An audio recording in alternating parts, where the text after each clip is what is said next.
Simple, tasty macaroni and cheese. Ingredients: 1. 8-ounce box elbow macaroni, 1/4 cup of butter, 1/4 cup of all-purpose flour,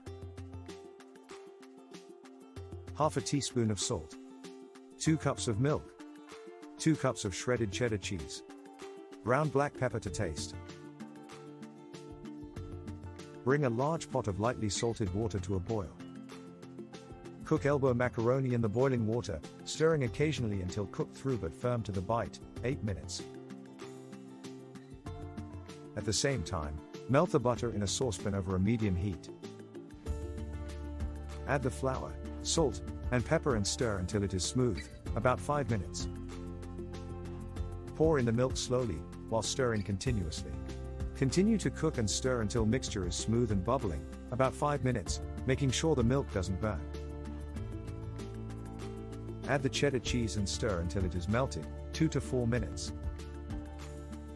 Drain the macaroni and fold in the cheese sauce until it is coated.